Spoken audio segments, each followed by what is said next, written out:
मूर्ख भगवान का विवाह 5 सुंदर देवियों से हुआ। सी 161।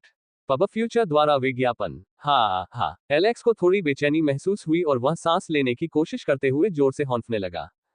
उसका गला सूख गया और उसने अपने होंठ खोलने की कोशिश की जो गोंद की तरह एक दूसरे से चिपके हुए लग रहे थे। अपनी पलकें भारी महसूस करते हुए उसने उन्हें उठाकर देखने की कोशिश की कि वह कहाँ है और क्या हो रहा है। एलेक्स ने अपने आसपास की चीजों को ऐसे देखा जैसे वह किसी लंबे सपने के बाद जागा हो। धुंधली दृष्टि उसके लिए अंधा करने वाली और दर्दनाक थी। वह महसूस कर सकता है कि थकावट उसके पूरे शरीर को नष्ट कर रही है और उसकी मांसपेशियों की जरा सी भी हरकत से उसे दर्द का सामना करना पड़ता है। उसे ऐसा लग रहा था जैसे उसका शरीर फट रहा है। असल में वह एक भी उंगली नहीं उठा पा रहा था जिससे उसे एहसास हुआ कि वह कितना शक्तिहीन हो गया है। वह शैतान कमीना। शैतान बुरा नहीं है। मेरा पैर।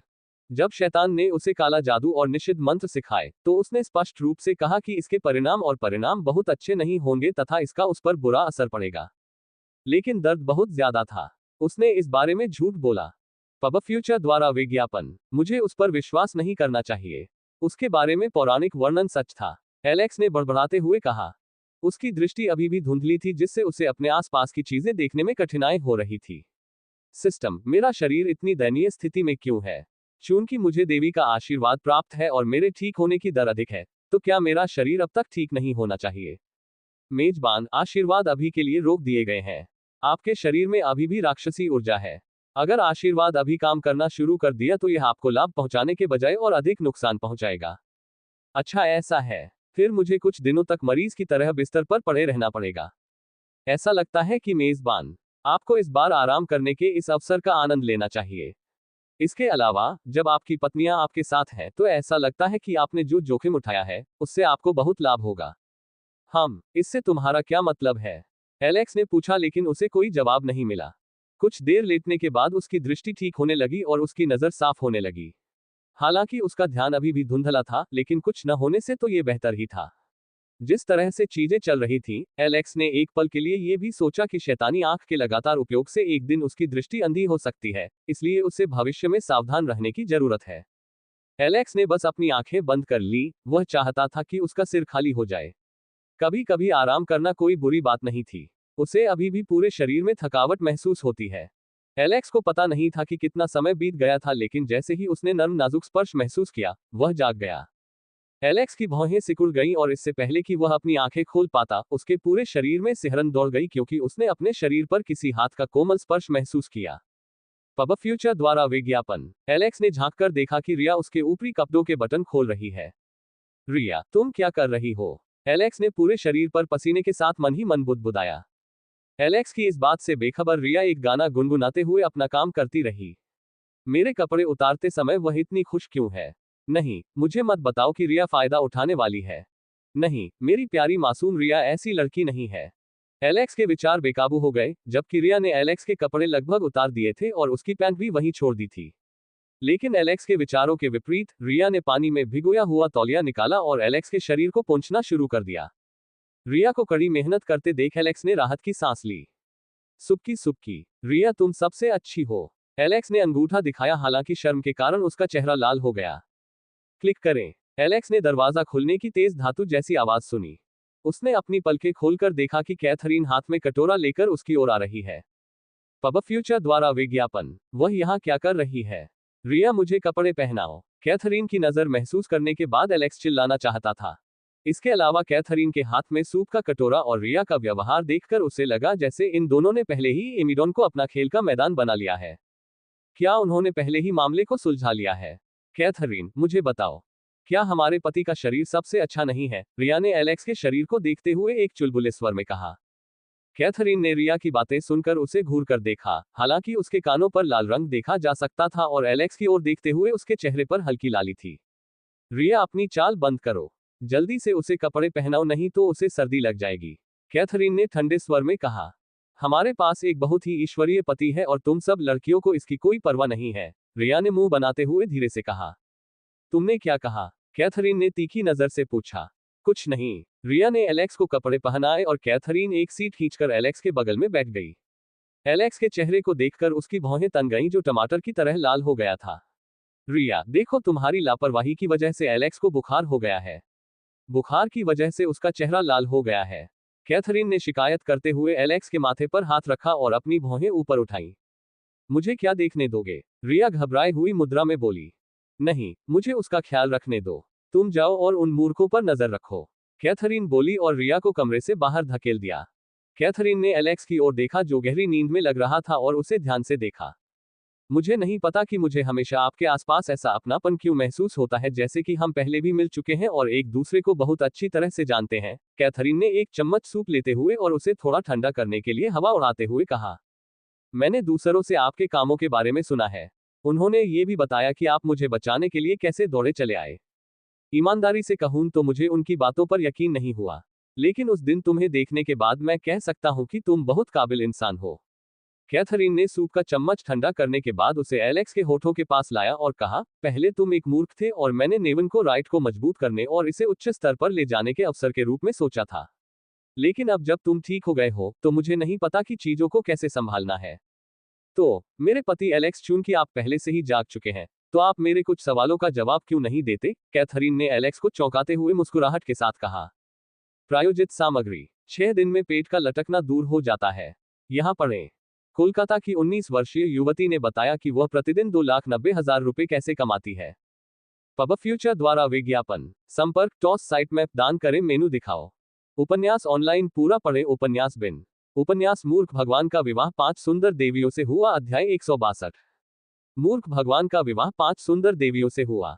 सी 162। Ads by pub future. Catherine की बातें सुनकर एलेक्स की दिल की धड़कनें तेज हो गईं और उसके माथे से पसीने की बूंदें टपकने लगीं। उसे कैसे पता चला? एलेक्स ने एक पल सोचा। एलेक्स, तुम अपना कृत्य बंद कर सकते हो, कैथरीन ने कठोर स्वर में कहा। निश्चित रूप से, वह बुद्धि की देवी की पुत्री यूं ही नहीं है। एलेक्स ने धीरे से अपनी आंखें खोली और कैथरीन के चेहरे पर चिंता और गुस्से का मिश्रण देखा। अपनी लार निगलते हुए एलेक्स ने बोलने के लिए अपने सूखे होंठ खोले। जब एलेक्स ने अपने होंठ खोले तो उसे बोलने में कठिनाई हुई और एक कर्कश आवाज निकली। हालांकि यह एक दबी हुई आवाज थी, लेकिन यह स्पष्ट और सुनने योग्य थी। एलेक्स ने कैथरीन की ओर देखा और उसके चेहरे पर कड़वी मुस्कान थी।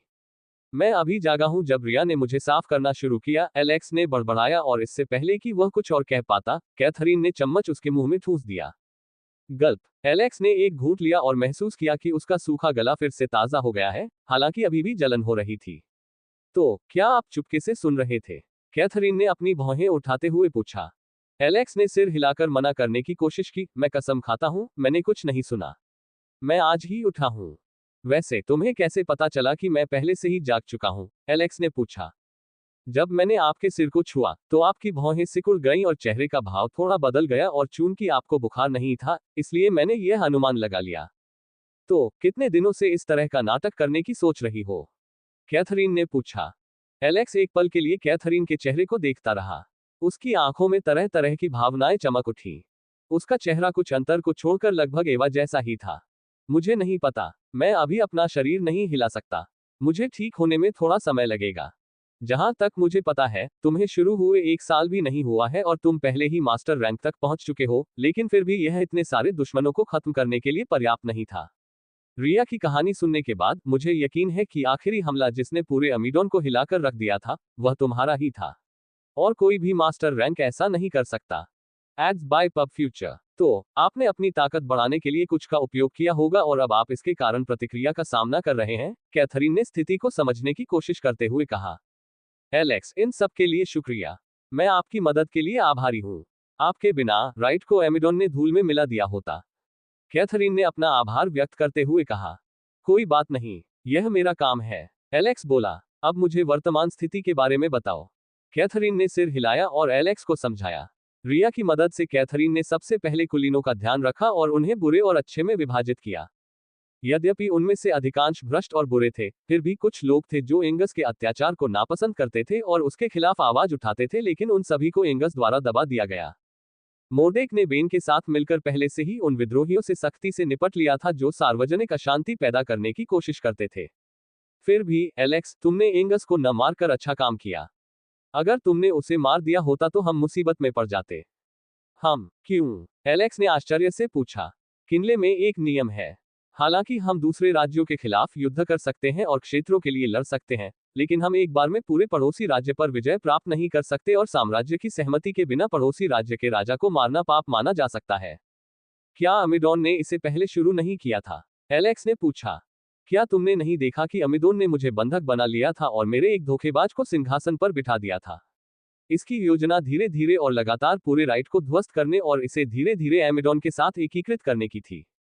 राज्य को हासिल करने के लिए साम्राज्य की सहमति लेनी पड़ती है। और एंगस ये जानता था, इसीलिए उसने मुझे नहीं मारा और इसके अलावा उसने अभी तक तुम्हें छूने की भी योजना नहीं बनाई थी। एलेक्स, जहां तक मुझे पता है, सम्राट का तुम्हारे प्रति रुख तटस्थ है। तुमने अफवाहें सुनी होंगी कि सम्राट तुम्हारी मूर्खता को और बर्दाश्त नहीं कर सका और तुम्हें बाहर निकाल दिया, लेकिन मुझे नहीं लगता कि ऐसा था। मुझे 100% यकीन है कि रक्षक छाया में छिपे हुए हैं जो निश्चित रूप से कार्रवाई करेंगे यदि आप मरने वाले हैं। एलेक्स कैथरीन के शब्दों पर विचार करते हुए छत की ओर देखता रहा। एलेक्स को अपने पिता की छवि भी याद नहीं थी, लेकिन अगर कोई पूछे कि क्या वह उनसे नफरत करता है तो एलेक्स इससे इनकार कर देगा। वह उस आदमी से कभी नफरत नहीं करता था। एक तरह से उसने पहले ही उसे सोने का चम्मच दे दिया था और एक तरह से उसे महल से बाहर निकालकर उसकी सुरक्षा का ख्याल रखा था। उसे यकीन था कि अगर वह महल में मूर्ख बना रहा तो कोई उसे मार देगा और उसे पता भी नहीं चलेगा कि वह कब मर गया। इसके अलावा तकनीकी रूप से क्या उनके पिता तथाकथित शुगर डैडी नहीं थे, जिन्होंने इतनी खूबसूरत महिलाओं को अपनी पत्नियां बनाया था? तकनीकी रूप से कोई भी आदमी इसके बारे में सोचकर पागल हो जाएगा। दूसरों को छोड़कर रिया अकेली ही इतनी अच्छी है कि वह खुशी या आनंद से भरी इतनी अच्छी जिंदगी जी सके। एक पल के लिए सोचते हुए एलेक्स ने सोचा कि कैथरीन को बताना चाहिए या नहीं। कैथरीन, जब मैंने अपनी शक्ति बढ़ाई तो मुझे लगा कि कुछ लोग युद्ध पर नजर रख रहे हैं। उनमें से कुछ सम्राट की तरफ से हो सकते हैं, लेकिन मुझे दूसरों के बारे में नहीं पता। हमें आपसे सावधान रहना होगा। हमारा हर कदम जाल से भरा हो सकता है। एलेक्स बोला। एलेक्स की बातें सुनकर कैथरीन ने सिर हिलाया और कहा, मुझे नहीं पता कि आपने ऐसी निषिद्ध कलाएं कहां से सीखी और न ही मैं अब इसके बारे में पूछूंगी, लेकिन कृपया भविष्य में ऐसी चीजों का उपयोग करने से बचें। मुझे भविष्य के बारे में नहीं पता, लेकिन अभी के लिए हमारा रिश्ता आपसी फायदे के लिए है। मेरा अस्तित्व पूरी तरह से आप पर निर्भर करता है। अगर आपको कुछ हो गया तो हमारी जिंदगी खतरे में पड़ जाएगी। यवोन के पास मजबूत समर्थन होने के विपरीत हमारे पास ऐसा कुछ नहीं है। आपकी मृत्यु के साथ अनगिनत भेड़िए हमारे पास आ सकते हैं। उसकी बातें सुनकर एलेक्स का भाव गंभीर हो गया। चिंता मत करो, जब तक मैं जीवित हूं मैं तुम्हारी रक्षा करूंगा। तुम्हारा पति होने के नाते यह मेरा कर्तव्य है। एलेक्स ने शरारती मुस्कान बिखेरते हुए कहा। इसे रिया के लिए बचाकर रखना। कैथरीन ने उसे ठंडी नजर से देखा। Ads by pub future. संपर्क टॉस साइट मैप दान करें मेनू दिखाओ। उपन्यास ऑनलाइन पूरा पढ़े। उपन्यास बिन। उपन्यास मूर्ख भगवान का विवाह 5 सुंदर देवियों से हुआ। अध्याय 163। मूर्ख भगवान का विवाह 5 सुंदर देवियों से हुआ। C 163। Ads by pub future. पहली बार एलेक्स को एंगस को मारने के अपने आवेग पर नियंत्रण रखने पर गर्व महसूस हो रहा था, अन्यथा स्थिति नियंत्रण से बाहर हो सकती थी। एलेक्स 3 दिन बाद चलने में सक्षम हो गया। कैथरीन ने एकीकरण प्रक्रिया शुरू नहीं की थी और साम्राज्य के निर्देशों का इंतजार कर रही थी। हो सकता है कि वे इसे अनदेखा कर देते। कैथरीन ने किनले को पहले ही एक पत्र भेज दिया था। वर्तमान में लोनगार्ड एमिडोन के प्रभारी थे, लोनगार्ड राइट के प्रभारी थे और हैमिल्टन नेवन के प्रभारी थे। इस बीच जब भी वह क्रिस्टीना को देखता तो उसे ऐसा लगता जैसे उसका दिल अंदर से कुचला जा रहा हो। उसके चेहरे पर निशान देखकर वह खुद को ही दोषी मानता। जागने के बाद सबसे पहले उसने क्रिस्टीना पर उपचार मंत्र डाला, लेकिन एलेक्स अभी भी अपने उपचार मंत्र को आगे बढ़ाने में सक्षम नहीं था। उसे अपने चरम पर पहुंचने के लिए कुछ और दिनों की आवश्यकता थी। अमेडॉन रॉयल कैसल की छत पर एलेक्स गंभीर भाव से क्रिस्टीना के पास खड़ा था। क्रिस्टीना, कृपया मुझे माफ कर दो। मैंने हमला करने में बहुत जल्दबाजी की, जिससे तुम्हारा चेहरा खराब हो गया। आपने न केवल मेरी रक्षा की, बल्कि अपना बलिदान देकर मेरी जान भी बचाई। धन्यवाद, एलेक्स ने नम आंखों से कहा। क्रिस्टीना ने एलेक्स के उदास चेहरे को देखा। वह एलेक्स के शब्दों में उसकी ईमानदारी महसूस कर सकती थी। क्रिस्टीना ने पूछा, क्या मेरे चेहरे पर निशान होने से मैं बदसूरत दिखती हूँ? उद्धरण चिन्ह। नहीं, नहीं, मेरा यह मतलब नहीं था। तुम मेरी नजर में हमेशा सुंदर हो और रहोगी। उस निशान ने न तो तुम्हारा चेहरा खराब किया और न ही तुम बदसूरत दिखी। तुम अब भी पहले की तरह ही खूबसूरत हो। एलेक्स ने क्रिस्टीना का हाथ लेते हुए उसे थोड़ा सा दबाते हुए कहा। चूंकि मैं पहले की तरह ही सुंदर हूं, तो अभी मेरे चेहरे पर निशान होने से क्या परेशानी है? मैं तब तक इंतजार कर सकती हूं जब तक तुम ठीक नहीं हो जाती। भले ही आप मेरे चेहरे पर मौजूद निशानों को ठीक न कर पाएं, फिर भी मुझे इससे कोई परेशानी नहीं है। ऐसा नहीं है कि मुझे अच्छा दिखने की बहुत परवाह है। निशान होने से मुझे उन विकृत लोगों को दूर रखने में भी मदद मिलेगी। मुझे तो बस यही डर था कि कहीं तुम मुझे बदसूरत न समझो, क्रिस्टीना ने धीमी आवाज में कहा। क्रिस्टीना, तुम बहुत अच्छी महिला हो। सुक्की सुक्की। एलेक्स को ओवरएक्टिंग करते देख क्रिस्टीना ने अपनी आंखें घुमाए और विषय बदलने की कोशिश करते हुए बोली, एलेक्स, तुम उनसे कब पूछताछ करने जा रहे हो? मैं इंतजार कर रहा था कि तुम उनके साथ शुरुआत करो। इसके अलावा, उन्हें जेल की कोठरियों में सड़ा देने से उनकी नैतिकता टूट जाएगी। एलेक्स ने अपने झूठे आंसू पोंछे और उसका चेहरा गंभीर हो गया। हमें इसकी तह तक जाना होगा। अनैतिक साधनों के माध्यम से छद्म महाकाव्य रैंक का निर्माण। एमेडॉन ने मजबूत होने के लिए कोई कसर नहीं छोड़ी थी। इसके अलावा, हमें उनका समर्थन करने वाले व्यक्ति को भी ढूंढना होगा। एलेक्स ने पूछा, क्या आपको कुछ ऐसा मिला या कोई सुराग मिला जिससे वे अपराधी तक पहुंच सके? क्रिस्टीना ने अपना सिर हिलाते हुए कहा, नहीं, उनमें से अधिकांश को तो प्रयोगों के बारे में पता भी नहीं था। केवल राजा ही यह जान सकता है। जब मैंने उस रईस से पूछताछ की तो उन्होंने ये भी कहा कि दूसरे नंबर का अधिकारी प्रधानमंत्री था और थोड़ी देर खोजने के बाद भी मैं उसे नहीं ढूंढ सका। एलेक्स ने उसकी बातें सुनकर भौहें सिकोड़ ली। वह कब से लापता था? क्या मेरे हमले से वह सतर्क हो गया और चुपचाप भाग गया? नहीं, उन्होंने कहा है कि उन्होंने उसे कुछ समय से नहीं देखा है। हो सकता है कि मोर्चे पर अमीडॉन की हार की खबर मिलने के बाद वह भाग गया हो। एलेक्स ने ध्यान से सोचते हुए अपना कंधा रगड़ा। पब फ्यूचर द्वारा विज्ञापन। एलेक्स को आश्चर्य हुआ कि क्या प्रधानमंत्री ने इसकी भविष्यवाणी की थी या यह उनकी ओर से की गई एक सावधानीपूर्वक गणना थी। ये भी संभावना थी कि वह उस व्यक्ति से संपर्क कर ले जो हमें गिराने की योजना बना रहा हो और हमें गिराने की योजना बना रहा हो। क्रिस्टीना, मुझे एंगस से बात करनी चाहिए। अल्पविराम डॉट। उस गंदे जेल में, जो कुलीन लोगों से भरा हुआ था, जिनकी जांच के बाद कैथरीन ने उन्हें पापी माना था। एलेक्स एक आकर्षक मुस्कान के साथ उनके सामने बैठ गया। तो, मेरे दोस्त, आप सब कैसे हैं? एलेक्स ने पूछा। महाराज, हम कुछ भी नहीं जानते। हम निर्दोष हैं। कृपया हमें जाने दीजिए। एलेक्स ने उन लोगों की ओर देखा जो जोर जोर से चिल्ला रहे थे।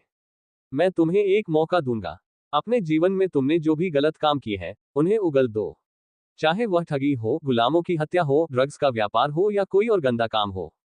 एलेक्स ने गंभीर भाव से कहा, मैं वादा करता हूं कि मैं तुम्हारी जान बख्श दूंगा। एलेक्स की बातें सुनकर पूरा स्थान सन्नाटे में डूब गया और सभी लोग एक क्षण के लिए विचार करने लगे। ओह हाँ, तुम में से जो लोग सोचते हैं कि तुम निर्दोष हो, वे अपने हाथ उठाएं। मैं तुम्हें दूसरे सेल में भेज दूंगा।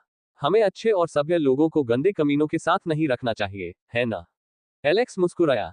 वहां कुल 29 लोग एकत्र हुए थे, जिनमें से 11 ने गर्व और अहंकार से भरी हुई, दंभपूर्ण मुद्रा में अपने हाथ ऊपर उठाए।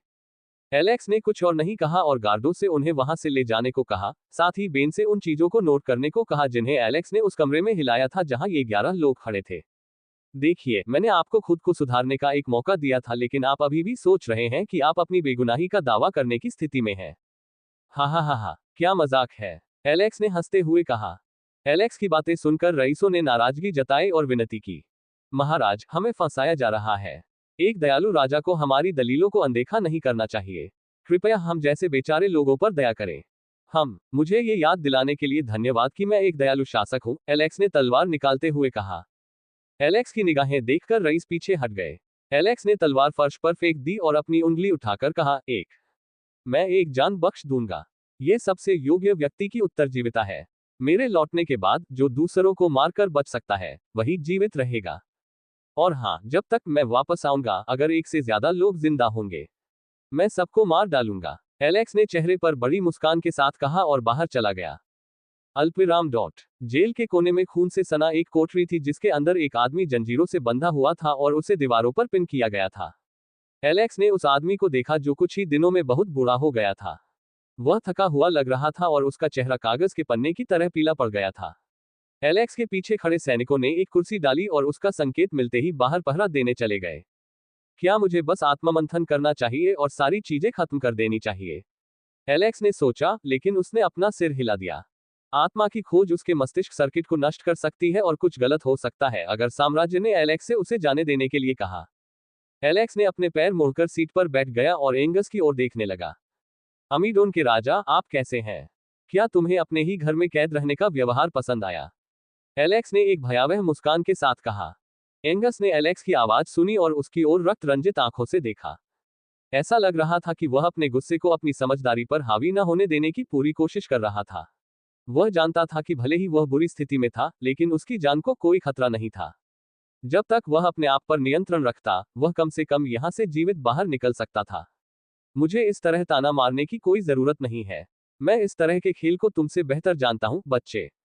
सीधे मुद्दे पर आ जाओ। मैं देख रहा हूं कि तुम चालाकी करने में माहिर हो, एलेक्स ने हल्की मुस्कान के साथ कहा, लेकिन अचानक उसके हाव भाव बदल गए और उसने अपना चेहरा एंगस की ओर घुमाया और उसकी ओर क्रूरता भरी आंखों से देखा। लेकिन मुझे बताओ एंगस, क्या तुम ही कार्ड खेल रहे थे या तुम्हारे साथ खेला जा रहा था? तो बताओ, इन दोनों में से कौन सा है? Ads by pub future. संपर्क टॉस साइट मैप दान करें, मेनू दिखाओ। उपन्यास ऑनलाइन पूरा पढ़े। उपन्यास बिन। उपन्यास मूर्ख भगवान का विवाह 5 सुंदर देवियों से हुआ। अध्याय 164। मूर्ख भगवान का विवाह 5 सुंदर देवियों से हुआ। सी 164। भारत की सबसे भरोसेमंद सट्टेबाजी साइट। भारत की सबसे भरोसेमंद सट्टेबाजी साइट। आज ही फन 88 पर अपनी जीत का सिलसिला शुरू करें। फन 88। पब फ्यूचर द्वारा विज्ञापन। एंगस ने भयानक भाव से एलेक्स को देखा। एलेक्स को महसूस हो रहा था कि एंगस उसे टुकड़े टुकड़े कर देना चाहता था। नेवान के राजा, आप मजाक करने में बहुत अच्छे हैं। मैंने अपने हाथों से अमेडॉन का निर्माण किया है और अपनी ताकत से सब कुछ हासिल किया है। एलेक्स ने बेशर्मी से शेखी बघारते हुए उस आदमी को देखा। आप मुझे बता रहे हैं कि आपने लोगों के साथ प्रयोग किया है और उनकी रैंक बढ़ाई है। शक्ति बढ़ाने के लिए जीवन शक्ति को जलाने के लिए निश्चित तकनीकों का उपयोग करें और हमलों को रोकने के लिए बाधाओं को लागू करने के लिए टियर 6 मैजिक रून्स का उपयोग करें। आपने ये सभी काम खुद ही किए हैं। क्या तुम मुझे मूर्ख समझ रहे हो? तुम एक परजीवी के अलावा कुछ नहीं हो जो दूसरों के बहकावे में आकर यहां आ गया है। एलेक्स ने मजाक करते हुए कहा। एंगस को समझ नहीं आ रहा था कि एलेक्स की बात का खंडन कैसे करे। एलेक्स की बातें सुनकर वह आश्चर्यचकित रह गया और उसे आश्चर्य हुआ कि एलेक्स को जादुई रूनों के प्रयोगों और ग्रेड के बारे में कैसे पता चला। उन्हें यकीन था कि या तो किसी ने कोई जानकारी लीक कर दी है या फिर उनके साथ विश्वासघात किया है। अब मुझे समझ में आया कि आप मुझे कैसे हरा पाए और हमें कैसे हरा पाए। हो सकता है कि कोई पहले ही आपके पक्ष में आ गया हो। हाँ, यह आदमी अब कैसी बकवास कर रहा है। हाँ, तो क्या हुआ? तुम अपना बड़ा दिल क्यों नहीं दिखाते और उसे कुछ जानकारी क्यों नहीं देते? क्या तुम्हें लगता है कि तुम्हारी स्थिति जानने के बाद वह व्यक्ति तुम्हें बचाएगा? खुद कष्ट सहने के बजाय क्या तुम्हें उसे भी कीचड़ में नहीं घसीटना चाहिए? एलेक्स ने मुस्कुराते हुए कहा। एलेक्स का प्रस्ताव सुनकर एंगस की आंखें चौड़ी हो गईं। ये कहना गलत नहीं होगा कि उसे उस आदमी से कोई नाराजगी नहीं है जिसने ये सब शुरू किया था। उसने एक मोहरे की तरह काम करने का निर्णय लिया ताकि वह इस युद्ध से कुछ हासिल कर सके, लेकिन चूंकि वह हार रहा था, तो उसे अकेले ही क्यों नुकसान उठाना पड़े और अकेले ही क्यों मरना पड़े। यदि संभव हो तो उन्हें दूसरे पक्ष को भी इसमें घसीटने का प्रयास करना चाहिए, लेकिन उन्होंने एक बाध्यकारी अनुबंध पर हस्ताक्षर किए हैं, इसलिए वे नाम का खुलासा नहीं कर सकते। एलेक्स ने एंगस के चेहरे पर आए सूक्ष्म परिवर्तन को नोटिस किया। एंगस ने सिंहासन पर बैठने के लिए अपने भाइयों और पिता को मार डाला था। उसने कोई रानी या उपपत्नी नहीं रखी थी और वह एक स्वतंत्र व्यक्ति था। कई महिलाएं मर चुकी थी जिनके साथ उसने रात बिताई थी। एक तरह से उसके पास कोई रिश्ता नहीं था जिसका इस्तेमाल एलेक्स उसे धमकाने के लिए कर सकता था और कोई भी कार्ड नहीं था जिसका इस्तेमाल एलेक्स उसे तोड़ने के लिए कर सकता था। उसे प्रताड़ित करना बेकार साबित होगा और इससे उसकी असमय मौत हो सकती है, जिससे एलेक्स को बहुत बड़ा सिरदर्द हो सकता है। साम्राज्य की राजनीति बहुत गड़बड़ थी। कौन जानता है कि इसके पीछे कोई रईस हो और उसे गिराने के लिए हर संभव कोशिश कर रहा हो। और उसकी पत्नियों पर नजर रखने वाले भेड़ियों की संख्या भी कम नहीं होगी। रिया ने पहले ही चेतावनी दे दी थी कि कई लोग उसकी पत्नियों को पाने के लिए मुसीबत मोल ले सकते हैं। इसलिए ऐसा हो सकता है कि ऐसे व्यक्ति ने चाल चली हो क्योंकि एंगस कैथरीन को सौदेबाजी के लिए इस्तेमाल करना चाहता था। एंगस से कुछ पाने के लिए एलेक्स अब केवल यही कर सकता था कि उसके अहंकार और घमंड को और बढ़ा दे, जो उसे आसानी से शांत नहीं होने देगा। हा हा हा हा हा हा हा। कुछ क्षण सोचने के बाद एंगस जोर से हंस पड़ा। मुझे आपका प्रस्ताव पसंद आया। आप निश्चित रूप से जानते हैं कि मानव स्वभाव और इच्छाओं का उपयोग कैसे किया जाता है। बस कुछ सरल शब्दों ने ही मुझे दूसरे के विरुद्ध तीखी प्रतिक्रिया व्यक्त करने के लिए प्रेरित कर दिया। आपकी ताकत ने मुझे प्रभावित किया है, इसलिए मैं बस एक छोटा सा संकेत जोड़ूंगा। इसमें कोई राज्य शामिल नहीं है। मेरा मतलब है कि किसी राज्य ने इस युद्ध को नहीं भड़काया। यह एक बहुत बड़ा प्रभाव रखने वाला व्यक्ति था, इसमें एक समूह भी शामिल था। मुझे नहीं पता कि उस व्यक्ति का उस समूह से कोई संबंध है या नहीं। ऐसा लग रहा था कि उस व्यक्ति को आपसे कोई दुश्मनी थी, हालांकि उसने आपको नहीं मारा बल्कि मुझसे आपकी देखभाल करने को कहा था। कौन सा समूह या वह व्यक्ति कौन है? एलेक्स ने उत्सुकता से पूछा। यह आपको पता लगाना है। और कैथरीन का क्या? मैंने सुना है कि तुम उसे बेचने जा रहे हो। उस व्यक्ति ने मुझसे आपकी किसी भी पत्नी को फंसाने के लिए कहा था। मैंने कैथरीन को फंसाया क्योंकि मैं इस अवसर का अपने फायदे के लिए उपयोग कर सकता था। कौन जानता है कि वह व्यक्ति उसकी सुंदरता से आकर्षित हो सकता है। अगर उसकी चेतावनी न होती तो मैं खुद कैथरीन पर झपट पड़ता। उसकी बातें सुनकर एलेक्स की आंखें लाल हो गईं, लेकिन उसने खुद को शांत करने की कोशिश की क्योंकि वह जानता था कि यह आदमी उसे उकसा रहा है। एलेक्स उस व्यक्ति के बारे में सोचकर गुस्से से दांत पीसने लगा। उसे यकीन था कि एंगस उसके साथ खिलवाड़ कर रहा था। सबसे पहले, किसी व्यक्ति के सुराग के बारे में, क्या दुनिया लोगों से भरी नहीं है? क्या वह चाहता है कि मैं हर व्यक्ति की तलाश करूं? ये कैसा मूर्खतापूर्ण संकेत है। एलेक्स ने मन ही मन बुदबुदाया और खुद को शांत करने तथा ध्यान से सोचने की कोशिश की। या तो एंगस उसके साथ गड़बड़ करने की कोशिश कर रहा था या फिर संकेत का उपयोग करने का कोई तरीका था।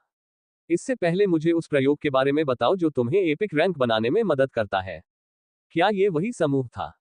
नहीं, ये वह समूह नहीं था। यह कोई और था, एंगस ने उत्तर दिया।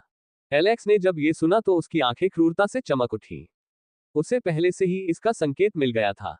चमकदार, वह कमीना भी इसका हिस्सा हो सकता है। लेकिन हो सकता है कि उस आदमी ने अमीडॉन के पतन के बारे में जानने के बाद पहले ही सफाई शुरू कर दी हो। मुझे एक मौका तलाशना चाहिए और ब्राइट से मिलना चाहिए। भारत की सबसे भरोसेमंद सट्टेबाजी साइट। भारत की सबसे भरोसेमंद सट्टेबाजी साइट। आज ही फन 88 पर अपनी जीत का सिलसिला शुरू करें। फन 88 पब फ्यूचर द्वारा विज्ञापन। लेकिन उससे भी अधिक एलेक्स को उस व्यक्ति की चिंता थी जो तार खींच रहा था। एंगस का संकेत काफी अस्पष्ट और बेतुका था। यदि ये किसी प्रकार का समूह था, तो एलेक्स को यकीन था कि वह समूह के बारे में पता नहीं लगा सकता, क्योंकि छाया में सैकड़ों गुप्त समूह हैं। लेकिन अगर यह किसी व्यक्ति के बारे में था, तो एलेक्स इसके बारे में कुछ अनुमान लगा सकता था। ऐसी संभावना है कि वह व्यक्ति शाही परिवार से हो सकता है और यहां तक कि राजकुमार के भी इस योजना का हिस्सा होने की संभावना है। क्या यह संभावना थी कि तीसरा राजकुमार ही रिया को छीनना चाहता था? एलेक्स ने इस संभावना से इनकार करते हुए अपना सिर हिलाया। उसे बहुत जल्दबाजी नहीं करनी चाहिए थी। बिना किसी ठोस सबूत के तलवारें चलाना सिर्फ और सिर्फ मुसीबत को आमंत्रित करना था। वैसे आपके प्रधानमंत्री जी, उनका नाम क्या था? हाँ, लईमा। क्या उस कमीने को तुम्हारे सारे आपराधिक रिकॉर्ड और तुम्हारे संदिग्ध कारोबार के बारे में पता था? एलेक्स ने कहा, वह अमीडॉन के पतन से पहले ही भाग रहा है। क्या? एंगस चिल्लाया, जिससे एलेक्स डर गया। एंगस के हाव भाव अचानक बदल गए और ये देखकर एंगस का चेहरा क्रोध से हरा हो गया, यहां तक कि वह भी बहुत उलझन में पड़ गया। उसके चेहरे पर जो सड़ांध और आक्रोश था, वह उसकी अपेक्षाओं से कहीं अधिक था। उस कमीने ने मुझे धोखा दिया होगा। वह एक घटिया और कमीना आदमी है। जब मैं व्यस्त था, तो उसने भागने का मौका ढूंढ लिया होगा। मुझे हमेशा से ही यह अंदाजा था कि वह एक परेशान करने वाला व्यक्ति है। लेकिन वह अपने काम में इतना निपुण था कि मैं उस पर शक नहीं कर सकता था। वह कुछ योजनाओं को जानता था और कौन जानता है कि उसके पास कितने बैकहैंड होंगे। एंगस ने पूरी ताकत से कोसा। एंगस क्रोध से इतना अधिक जल रहा था कि उसकी सांसें भी अशांत हो गई थी। तो सारांश यह है कि तुम्हें भी इसके बारे में पता नहीं है। एक तरह से, वह आदमी उसकी नाक के नीचे से भाग गया। एलेक्स एंगस के हाव भाव देखकर हंस पड़ा। एलेक्स को नहीं पता था कि एंगस नाटक कर रहा था या हकीकत में उसे उस निर्लज लईमा ने धोखा दिया था। लेकिन अगर यह सब नाटक था तो यह आदमी अपने शानदार अभिनय के लिए ऑस्कर पुरस्कार का हकदार है, और अगर यह झूठ है तो एलेक्स एक बात के बारे में निश्चित था। वह उन खलनायकों की तलाश में आगे बढ़ गया था जो धीरे धीरे उसके आने का इंतजार कर रहे थे। एक खलनायक दूसरे की ओर ले जाता है। जाल के बाद जाल, एलेक्स ने उदास भाव से कहा और अपनी सीट से खड़ा हो गया। एलेक्स ने वार्डन की पीठ थपथपाई और कहा, अरे, इसकी अच्छी तरह से देखभाल करो और इसे अच्छा खाना दो। अगर इसे कुछ हो गया तो साम्राज्य मेरी पिटाई कर देगा। चाहे कुछ भी हो, उसकी अच्छी तरह से देखभाल करना और उसके पूरे शरीर को एंटीमेना जंजीरों से लपेटना। आखिरकार आपकी मौत आसान नहीं होने वाली है। मेरी पत्नी का अपहरण करने और क्रिस्टीना का चेहरा खराब करने की कोशिश करने के बाद आप इस तरह आसानी से नहीं मर सकते। मैं ये सुनिश्चित करूंगा कि तुम अपनी मृत्यु के अंतिम क्षण तक पश्चाताप करते रहो। अल्पविराम डॉट। एंगस के साथ अच्छी और सुखद बातचीत करने के बाद, जिससे वह कुछ हद तक नाराज हो गया था, एलेक्स उस स्थान पर पहुंचा जहां सभी रईसों को उनके सभी कर्मों का विवरण देने के बाद रखा गया था। अभी उन्हें जेल में ले जाओ। मैं उनके द्वारा किए गए सभी अपराधों को देखने के बाद उनका न्याय करूंगा।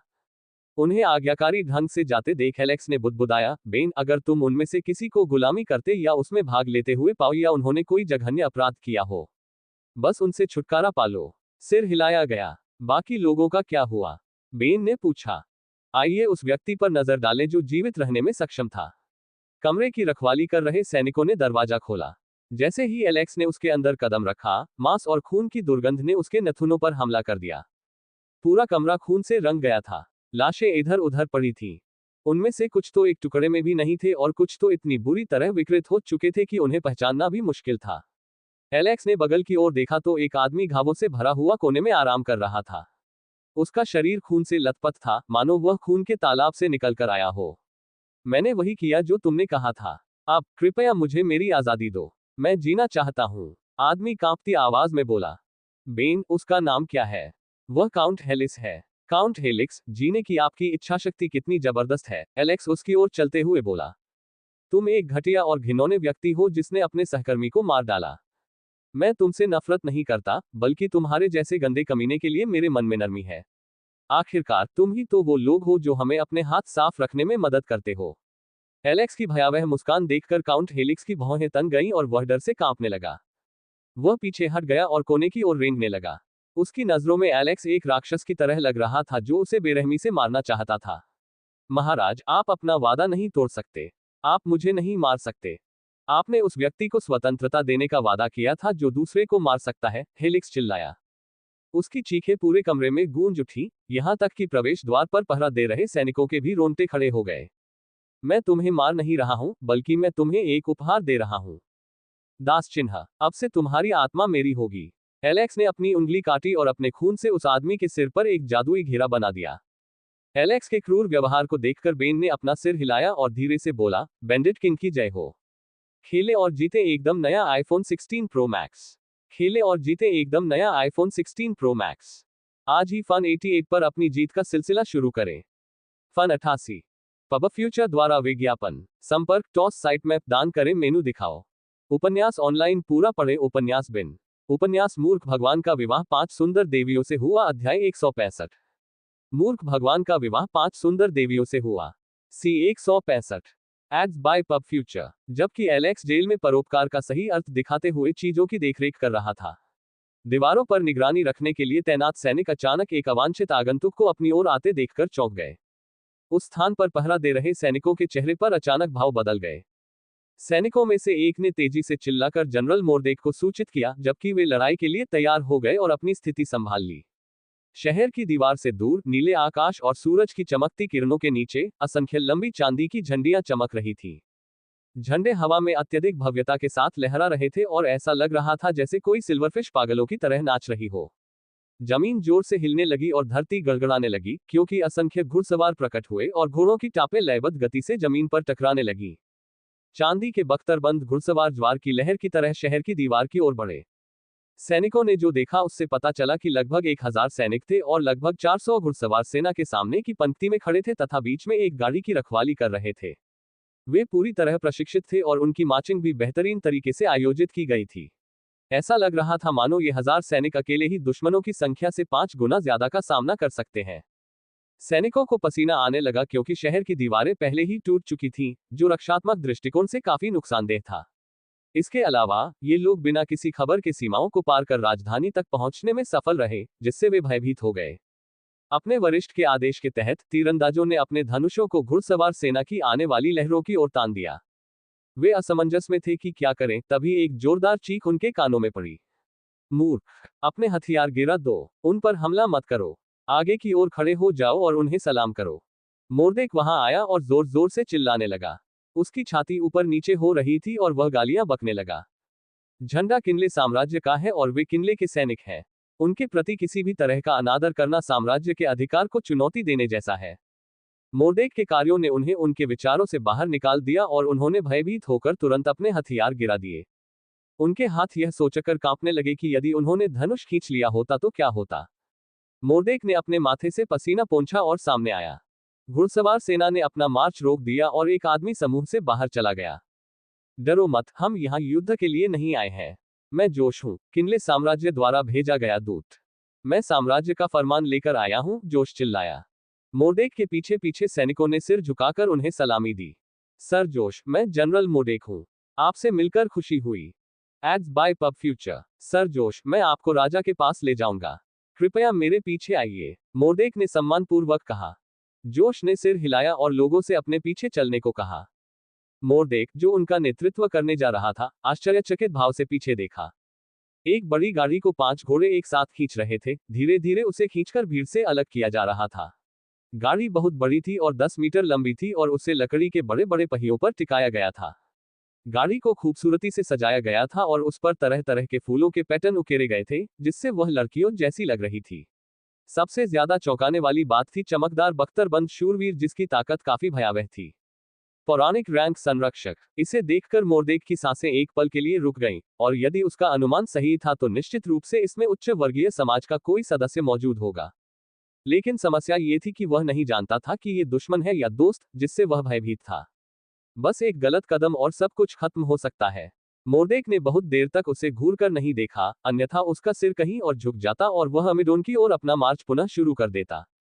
अल्पविराम। शाही महल के अंदर। जैसे ही एलेक्स को यह संदेश मिला कि साम्राज्य के दूत अमेडोन पहुंच गए हैं, उसका दिमाग तेजी से चलने लगा। यदि यहाँ एक छोटा समूह आता तो ठीक था, लेकिन यहाँ तो एक सेना आई थी, जिससे उन्हें डर था कि वे यहाँ आकर उन्हें वापस जाने के लिए कह सकते हैं। एलेक्स ने तो ये भी सोचा कि क्या ये वह व्यक्ति था जिसने पीछे से डोरी खींची थी और जिसने ये हरकत की थी। एलेक्स अपनी 3 पत्नियों के साथ विशाल महल के दरवाजे के सामने दूत का स्वागत करते हुए खड़ा था। जोश घोड़े से कूद पड़ा और एक कदम भी आगे नहीं बढ़ा था कि उसकी नजर उस आदमी पर पड़ी जो 3 महिलाओं को आगे ले जा रहा था। वह तीनों के बारे में अच्छी तरह जानता था, लेकिन लड़के को देखकर वह दंग रह गया। अजीब भाव के साथ उन्होंने सम्मानजनक लहजे में बात की। युवा राजकुमार को नमस्कार। खांसी। नेवान के राजा को नमस्कार। एलेक्स ने उस आदमी की ओर देखा जो उसका अभिवादन करते समय काफी असहज महसूस कर रहा था, और उसने सोचा कि वह एक अच्छा आदमी लग रहा है। सर जोश, एमेडोन में आपका स्वागत है। हालांकि हम अभी भी यहाँ नहीं बस पाए हैं, फिर भी हम आपकी सेवा करने की पूरी कोशिश करेंगे। हमारा आतिथ्य आपकी पसंद के अनुसार हो, एलेक्स ने जोश से मेरा हाथ मिलाते हुए कहा। जोश ने एलेक्स के अभिवादन का जवाब दिया और कैथरीन और रिया को धीरे से सिर हिलाकर अभिवादन किया, लेकिन क्रिस्टीना को देखकर उसकी भौहें तन गईं। लेडी क्रिस्टीना, अगर हमें आपकी स्थिति के बारे में पता होता तो मैं आपके इलाज के लिए एक चिकित्सक को अवश्य लाता। आपकी चिंता के लिए धन्यवाद, सर जोश, क्रिस्टीना ने विनम्र स्वर में कहा। एलेक्स ने एक दूसरे से कुछ नमस्ते नमस्ते की और गेट के सामने रुकी हुई बड़ी गाड़ी की ओर देखते हुए सोचने लगा कि इसमें से कौन सी उपद्रवी गाड़ी बाहर आने वाली है। गाड़ी का दरवाजा खुला। अगले ही पल एक कमजोर और नर्म आवाज सुनाई दी जो मिठास से भरी थी, बड़े भाई एलेक्स। एलेक्स ने एक छोटी सी लड़की को देखा जो उससे थोड़ी छोटी लग रही थी। उसके सुनहरे बाल और सुनहरी आंखें थीं तथा उसके चेहरे की विशेषताएं उससे काफी मिलती जुलती थीं। एलेक्स उसे देखकर चौंक गया, लेकिन किसी कारणवश रिया की आंखें चमक उठी और वह धीमे स्वर में बोलने से खुद को रोक नहीं सकी। राजकुमारी एलिस। बड़ी बहन रिया, आप कैसी हैं? एलिस बोली और रिया की बाहों में कूद पड़ी, जिससे एलेक्स का जबड़ा जमीन पर खुला रह गया। यहाँ क्या बकवास चल रहा है? कोई मुझे कृपया बता दे, नहीं तो मेरे दिमाग में शॉर्ट सर्किट हो जाएगा। Ads by pub future. संपर्क टॉस साइट मैप दान करें मेनू दिखाओ। उपन्यास ऑनलाइन पूरा पढ़े। उपन्यास बिन। उपन्यास मूर्ख भगवान का विवाह 5 सुंदर देवियों से हुआ। अध्याय 166। मूर्ख भगवान का विवाह 5 सुंदर देवियों से हुआ। C 166। Ads by pub future. Alex ने उस छोटी सी लड़की को गले लगाते हुए रिया को ऐसे देखा जैसे वह अपनी खोई हुई बहन से बहुत लंबे समय के बाद मिली हो। एलिस तो राजकुमारी की अपनी छवि भी भूल गई और रिया के साथ घुल मिल गई। एलेक्स ने कैथरीन और क्रिस्टीना की ओर प्रश्नवाचक दृष्टि से देखा, लेकिन उन्होंने बस ये कहते हुए अपनी दृष्टि उससे हटा ली। हमें इसमें मत घसीटो, ये तुम्हारा मामला है। रिया के चिल्लाने के बाद एलेक्स को उसकी पहचान पता चल गई थी, लेकिन इससे वह और अधिक चिंतित हो रहा था। यदि वह उसकी बहन थी जो शाही परिवार की सदस्य थी, तो वह यहाँ क्या कर रही थी? और क्या उसे उस व्यक्ति से मिलने की भी अनुमति दी गई जिसे उसके घर से निकाल दिया गया था? और उसके ऊपर, उसका वह बूढ़ा आदमी शाही परिवार के एक सदस्य को यहाँ त्यागे गए राजकुमार से मिलने के लिए कैसे आने दे सकता है? जी भरकर गले मिलने के बाद एलिस नाम की लड़की, जो एलेक्स की तथाकथित बहन थी, रिया से अलग हुई और प्रसन्न भाव से एलेक्स की ओर देखने लगी। माफ करना, मैं अपने सबसे अच्छे दोस्त से मिलने के कारण शिष्टाचार भूल गया। एलिस एलेक्स की ओर चली गई और अपने सिर को धीरे से झुकाते हुए उसकी लंबी स्कर्ट के हेम को पकड़ लिया और एक सम्मानजनक लहजे में बोली, नेवन के राजा, बड़े भाई एलेक्स, आपसे मिलकर खुशी हुई। एलेक्स को बड़े भाई शब्द सुनते ही झुनझुनी महसूस हुई और उसने सिर झुकाकर विनम्रता से उसका अभिवादन किया। हालांकि उसे थोड़ा असहज महसूस हो रहा था, लेकिन उसने इसे अपने चेहरे पर जाहिर न करने की पूरी कोशिश की। एलेक्स को अजनबी की तरह व्यवहार करते देख एलिस ने मुंह फुला लिया और उसकी ओर बढ़ते हुए हाथ उठाया तथा एलेक्स से उसे साथ ले जाने के लिए कहा। एलेक्स ने सिर हिलाया और उसका हाथ पकड़कर उसे महल की ओर ले गया। बड़े भाई, मैं देख रहा हूं कि आप ठीक हो गए हैं। तो क्या आपको मेरे बारे में कुछ याद आया? एलिस ने बड़ी मोती जैसी आंखों से पूछा। एलेक्स उसकी नजरें हटाना चाहता था, लेकिन उस लड़की की ऐसी प्यारी और प्यारे पिल्ला जैसी आंखें देखकर उसके लिए ऐसा करना मुश्किल हो गया। राजकुमारी एलिस, मैं झूठ नहीं बोलूंगा। मुझे अतीत के बारे में ज्यादा याद नहीं है। मुझे बस थोड़ा बहुत याद है कि मैं कौन था, लेकिन इससे ज्यादा कुछ नहीं। मैं समझ गई, एलिस ने उदास भाव से कहा, लेकिन ये भाव ज्यादा देर तक नहीं रहा, और एक क्षण सोचने के बाद उसके चेहरे पर चमक आ गई। Ads by pub future. तुम्हें दुखी होने की जरूरत नहीं है। जब तक हम साथ हैं, हम नई यादें बना सकते हैं। चूंकि मैं परिवार में सबसे छोटी बेटी हूँ, मुझे अक्सर अकेला छोड़ दिया जाता था और मैं चुपके से आपके महल में चली जाती थी और हम सारा दिन खेलते रहते थे। बड़ी बहन रिया हमारा ख्याल रखती थी और हमारे साथ खेलती थी। वे दिन बहुत अच्छे थे। तो मैं अपनी जिंदगी के हर पहलू से खेल रहा हूँ। पहले मैं तुम लड़कियों के साथ खेलता था, अब मैं अपनी जिंदगी के साथ साथ कुछ लोगों के साथ भी खेल रहा हूँ। हाँ, कुछ चीजें कभी नहीं बदलती। एलेक्स ने एलिस को अपने से चिपका हुआ और उसके हाथों को कसकर पकड़ते हुए देखा तो उसे गहरी सांस लेने का मौका मिला। वह मेरे इतने करीब क्यों है? क्या यह मेरी सुरक्षा कम करके मुझे फंसाने का दिखावा है? क्या उच्च वर्ग के लोगों को मैं अप्रिय नहीं लगना चाहिए? वह पहले से ही मेरे प्रति इतना गर्मजोशी भरा रवैया कैसे रख सकती है? एलेक्स के दिमाग में अनगिनत विचार चल रहे थे। वह शाही परिवार के एक सदस्य के साथ काम कर रहा था जो षड्यंत्र और योजना बनाने में काफी माहिर हो सकता था। इसलिए एलेक्स को हर बात पर संदेह होने लगा, जब तक कि उसे रिया से उनके रिश्ते का मोटा मोटा सारांश नहीं मिल गया। एलेक्स सिंहासन कक्ष में प्रवेश कर गया और सिंहासन पर बैठ गया, जबकि रिया को छोड़कर बाकी सभी लोग बैठ गए। एलेक्स चाहता था कि वह एक सीट पर बैठे, लेकिन उसने दूतों के सामने बैठने से इनकार कर दिया क्योंकि उन्हें लग सकता था कि यह उनके लिए अपमानजनक होगा। सौभाग्यवश एलिस इतनी दयालु थी कि उसने उसे खींचकर अपने पास बैठा लिया और कोई भी उसे अपमानित करने का साहस नहीं कर सका। जोश ने एलेक्स की ओर देखा और एक स्क्रॉल खोला। महाराज, यह शाही हुक्म है। मैं सम्राट का फरमान सुना रहा हूँ। एमीडॉन के राजा ने न केवल राइट की सीमाओं का अतिक्रमण किया था, बल्कि अराजकता की स्थिति पैदा करने की भी कोशिश की थी जो पूरे साम्राज्य तक फैल सकती थी। छोटे मोटे युद्ध वर्जित नहीं हैं, लेकिन एमीडॉन द्वारा पूरे राज्य पर कब्जा करने की कोशिश को माफ नहीं किया जा सकता, क्योंकि इससे दूसरों को ये लग सकता है कि वे अपनी इच्छा और इच्छा के अनुसार युद्ध कर सकते हैं। चूंकि राइट और नेवन यहाँ पीड़ित थे और उन्होंने एमिडॉन के कारण प्रतिशोध लिया था, इसलिए एमिडॉन पर कब्जा करने का उनका कृत्य माफ कर दिया जाएगा। एलेक्स सहित अन्य लोगों ने ये शब्द सुनकर राहत की सांस ली। हालांकि एमिडॉन पर कब्जा करने की आपकी आक्रामक कार्रवाई को नजरअंदाज नहीं किया जा सकता है, जिससे भविष्य में कुछ तनाव पैदा हो सकता है। लेकिन आपको कोई सजा नहीं मिलेगी, बल्कि कर में 5% की वृद्धि होगी और आपके राज्य को 3 साल की निर्धारित अवधि के भीतर 10 लाख स्वर्ण सिक्के देने होंगे। आप जितनी जल्दी हो सके एमिडॉन, राइट और नेवन को एक ही राज्य में एकीकृत करना शुरू कर सकते हैं। जोश की घोषणा के बाद पूरा सदन सन्नाटे में डूब गया। हालांकि वे सबसे खराब स्थिति को नजरअंदाज करने में सफल रहे हैं, लेकिन कर के रूप में जुटाई गई राशि निश्चित रूप से सिरदर्द का कारण बनेगी। सर जोश, क्या राजा एंगस के बारे में कोई आदेश है? हमें उसके साथ कैसे पेश आना चाहिए? एलेक्स ने पूछा। राजा एलेक्स, अभी और भी बातें हैं, जोश ने शर्मिंदा स्वर में कहा। आपसे राजा एंगस को साम्राज्य को सौंपने के लिए कहा जाता है। हम उससे निपटेंगे। चूंकि उसने कुछ शर्तों का उल्लंघन किया था, इसलिए उसे अपराध के लिए दंडित किया जाना चाहिए। एलेक्स ने अपने माथे पर मालिश करते हुए सोचा कि यह अच्छा हुआ कि उसने एंगस के साथ ज्यादा कुछ नहीं किया, अन्यथा अगर एंगस मर गया तो वह मुसीबत में पड़ जाएगा। राजा एलेक्स, अब यह सबसे महत्वपूर्ण संदेश है। आपको राजा के रूप में ताज पहनाया जाना चाहिए था, लेकिन चूंकि आप कोमा में थे, इसलिए आपका आधिकारिक राज्याभिषेक समारोह नहीं हुआ। राज्याभिषेक समारोह के बिना आपको अभी भी एक अनौपचारिक राजा माना जाता है। इसलिए आपसे 1 महीने के भीतर राजधानी जाने को कहा जाता है, जहां आपका राज्याभिषेक समारोह आयोजित किया जाएगा। और इस बीच आप नए राज्य का नाम बदलने या इसे वैसा ही रखने के बारे में सोच सकते हैं। Ads by pub future. संपर्क टॉस साइट मैप दान करें मेनू दिखाओ। उपन्यास ऑनलाइन पूरा पढ़े। उपन्यास बिन। उपन्यास मूर्ख भगवान का विवाह 5 सुंदर देवियों से हुआ। अध्याय 167। मूर्ख भगवान का विवाह 5 सुंदर देवियों से हुआ। सी 167। पब फ्यूचर द्वारा विज्ञापन। सम्राट के आदेश की विषय वस्तु ने एलेक्स की चिंताओं को दूर कर दिया, लेकिन अंतिम बात उसके लिए परेशानी का सबब बन गई।